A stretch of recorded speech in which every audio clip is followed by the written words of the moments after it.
What's up, guys? George back again to do another review. This one's for Star Wars The Force Awakens. Yes, episode 7 is here. I finally got to see it this weekend. I know I'm about a week behind on all the review videos, but I didn't go last weekend because I knew around here it was going to be nuts. A lot of the times were sold out. So I just waited till after the Christmas to go check it out. So I went to see it yesterday with my two boys.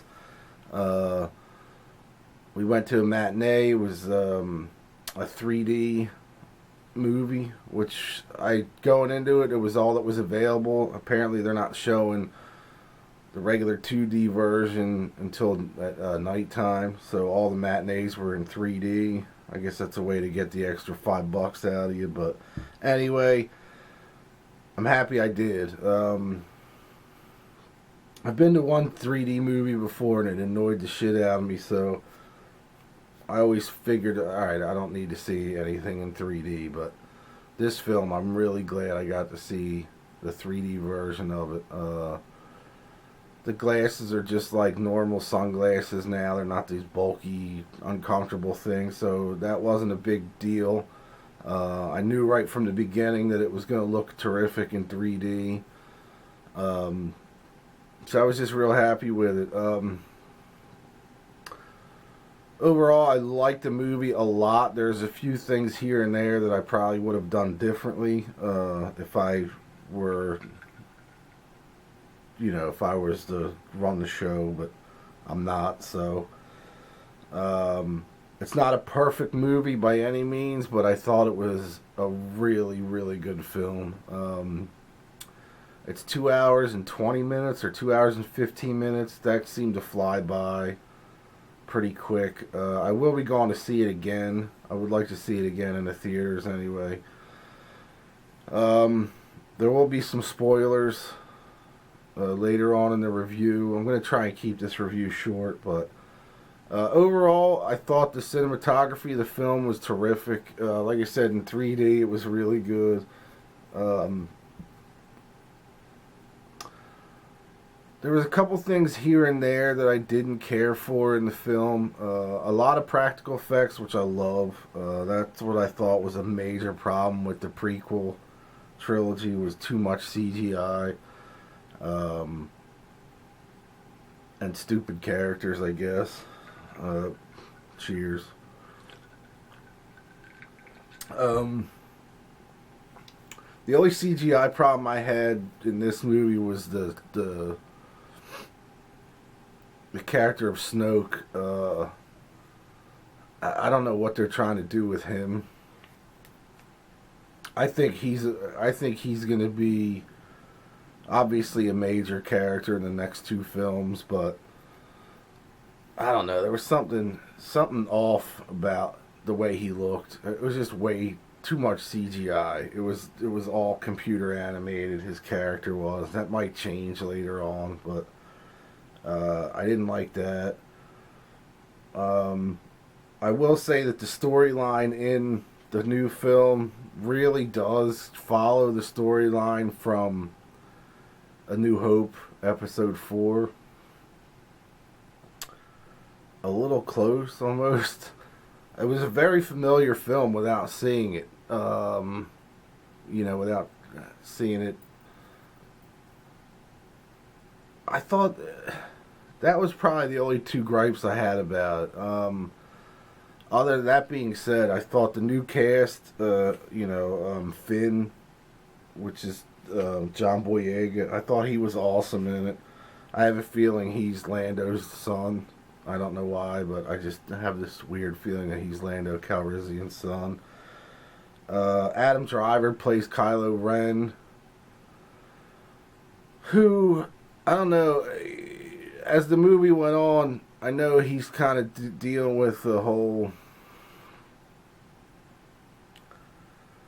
inner demon, kind of light side, dark side thing, kind of like Vader. He's trying to emulate Vader in it. And he's trying to finish off what Vader started with the Emperor. His character to me turned kind of like Anakin was in Episode 3, was kind of a bitch. You know, if he didn't get his way, he'd throw a little tantrum. But I thought Adam Driver did a good job with that. Not too much more to say. I like the outfit. I thought, you know, it resembles Vader a little bit, but it still has its own, you know, his own identity now. That's going to be, you know, the new villain identity for the next 3 movies or 2 movies, however many they're going to make. I think it's a new trilogy along with a bunch of offshoot films. Daisy Ridley plays Rey, who I honestly think is Luke Skywalker's daughter. It's you know, in the film. That's my guess. I could be way off, but to me, she seemed like she learned how to use the Force quickly, very quickly. Where it took Luke over 3 films to, you know, like the first film, he found out about it. He was trying to figure out how to use it. The second film, he's trained by Yoda. The third film, he's a Jedi Knight. Kind of, you know, it spans a few years. Rey kind of picks it up pretty quickly. So either she's a lot stronger than Luke was at the time, than he, you know, her ability's a lot stronger to use the Force than he was. I just have a feeling there's a connection there with that, with him and her. Oscar Isaac plays Poe Dameron, which I think is gonna be like, he's gonna be like the new Han Solo, quick-witted. I thought he was killer in it. He wasn't in it a lot, but the scenes that he was in, I thought was really fantastic. Andy Serkis plays Snoke in it. Supreme Leader Snoke. Again, going back to him, he kind of reminds me of an animated, you know, kind of like Gollum in Lord of the Rings, which I saw the first 2 and that was enough for me, but he has that vibe to him. So I don't know where they're going to go with that, unless Snoke is the guy who originally trained Emperor Palpatine from the first few films in the, you know, the Emperor. And I think it was Episode 3, he talked about being trained by, I forget the Jedi or the Sith name, but maybe there's a connection there. I have no idea. The action scenes in it were fantastic, I thought. Not overdone. There wasn't a lot of, you know, like fighting scenes in it as far as the ships go. The lightsaber duels in it were pretty cool. You know, granted, there wasn't a lot. But I thought it was, you know, I thought it was pretty cool. There's a scene towards the end of the film with Rey and Kylo Ren going at it back and forth in the snowy outside, you know, in the woods and it's snow and that whole vibe, that looked killer as shit to me. I thought that was like some of the best shot stuff in the film. I don't know if there's a connection between Rey and Kylo as far as siblings go, but it's all gonna lead. It's all going to come together, obviously, but I'm just throwing it out there that I think Rey's somehow Luke Skywalker's daughter, or she's Han and Leia's daughter as well. Now on to some spoilers. So if you haven't seen it yet, chances are you know everybody watching this saw it by now. But so yeah, if you don't want any spoilers, I would shut it down now. So on to the spoilers. Yes, Han Solo dies in the film. And Kylo's his son. Him and Leia's son. Kylo kills Darth Vader. Kylo kills Han Solo, which is kind of a bummer. I love Harrison Ford. I love the whole idea of him being back in the films along with Carrie Fisher.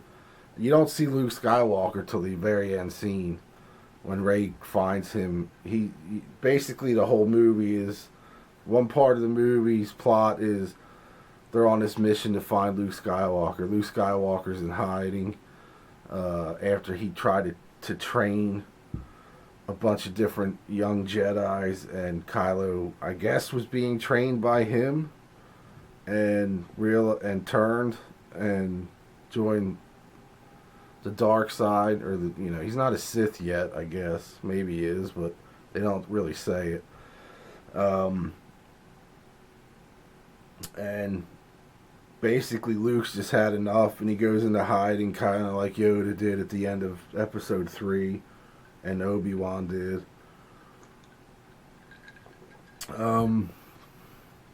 So that was one plot of the film, was they're trying to find Luke Skywalker where he is. The droid BB-8 in the film has a piece of the map where they think Luke is located, kind of like when Leia hid the plans for the Death Star in R2 in the first movie. It's kind of very similar. Like I said, somebody hid something in a droid. They got to get the droid to so and so, yada yada yada. That whole thing. That's why I said it was very familiar when you're watching it. The plot's almost the same. They got to blow up a Death Star type thing at the end, which they do. Instead of this time, it's not a space station. It's a full planet. They get their power from the sun, or one of the suns. That idea was kind of cool, the whole planet idea. But again, it's been done twice in Star Wars folklore with the 2 Death Stars. But, I get it. He's got to keep it from J.J. Abrams. Got to keep it familiar for the sake of familiarity. Whatever. I don't know what the fuck I'm trying to say. So that kind of, it was like, all right, well, we'll see what happens. I can't wait for Episode 8. I think Episode 8 is going to be a dark film, kind of like Empire was. I don't know, man. The whole fucking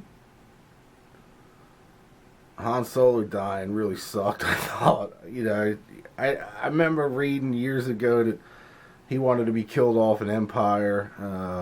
He was tired of being Han Solo. Whatever, I get it. It was just so, I don't know. I'm just bummed that he's gone. I'm sure he'll be in some kind of flashback scenes in the next film. Or, because they really have to explain how all this shit went down to get to this point. I mean, 30 years is a lot of time in between the end of Jedi and the new film. So it's kind of, there's a lot of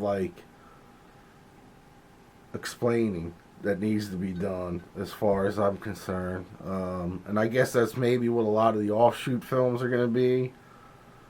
I don't know. But it's it's definitely something to look forward to. I'd rather have a bunch of different Star Wars films than none at all. Especially after the last trilogy. I really didn't like Phantom Menace. I didn't like Attack of the Clones, or whatever it was called. And I thought Revenge of the Sith was just okay. It was just interesting to see finally how Vader became Vader. Luke looked cool in it. He kind of looks like Obi-Wan did when they first met up with Obi-Wan. I want to know how Kylo Ren got Vader's helmet. Just weird little shit like that, And that's what the movie's supposed to do. It's supposed to get you thinking, how the fuck did this happen, or how did that happen, or where did he get this, or where did she get that? I just thought it was a good film. Like I said, I'm definitely going to go see it again. Hopefully this week at some point. Oh man, there's just so much to talk about, but I don't want to bore everybody. I'm sure everybody's seen these reviews to death by now, but I'm just trying to think off the top of my head what else. But yeah, I mean, my key points were it was very familiar, which I get it. I liked it. I didn't like the death of Han Solo, and Chewbacca's like, I don't know, his reaction to it, where he yelled and blew up a bunch of shit. But I don't know, man. Like when you're with somebody that long, you think it'd be a lot more emotional over it. But maybe Wookiees aren't emotional. I was so happy to see him back, and C-3PO's in it for a little bit. R2's in it for a little bit. BB-8's the man. I thought he was cool as shit. Phasma, she was cool. I don't know if she'll be around for the next film or not, because you don't know what happened to him. The planet blew up. They blew up the planet, and as far as I know, Kylo was still on the planet, but I'm sure he's not. I'm sure he got off. If Rey and those guys got off, I'm sure he got off too. I don't know. The new cast is fantastic, I thought. It's definitely a nice young cast that's going to be around for a while anyway. There's not really much to gripe about other than a little few CGI things here, like Snoke. They probably should have used a live person for that with the makeup effects and CGI effects at the same time. He was all CGI, it seemed like, and that took away from that whole scenes with him, I thought, because everything else was pretty much practical effects with slight CGI stuff here and there as far as characters go. It was good to see Admiral Akbar in there from Return of the Jedi, and my little son's favorite is, I don't know how you say his name, is the Ninum or Ninum. He was the pilot with Lando and the Falcon in Return of the Jedi, with kind of like the walrus, or I don't know what the hell he was, but my son about shit himself when he saw him in there. He was so happy to see that little dude in there. So that was funny, actually. But yeah, I thought it was good. Like I said, definitely worth checking out if you can get to the theater and check it out. And if you can see it in 3D, the 3D was amazing in it. I really thought it brought you into the film a lot more than the 2D version probably does. Just the depth of some of the shots were pretty fantastic. Even Han Solo's death scene when he falls down this large silo type thing after he gets stabbed, with Kylo's lightsaber. I don't know, man, but it was cool. It was definitely cool. Definitely worth checking out. I guess that's about it. I got a lot of Star Wars shit over the last few weeks with Christmas, and my wife got me some stuff. My mom got me an 18-inch Boba Fett, which I'll show in the next Nerd Alert video, which will probably be this week. I'm trying to think what else. A couple books, comic books, so I'm all geeked up right now. So anyway, that is it. So keep an eye out for the new Nerd Alert video. Probably this week. I don't think I'm waiting on anything else as of right now to come in the mail or comic wise, but that's it. So if you like this video, give it a thumbs up, leave a comment below, and I'll see y'all real soon. Peace.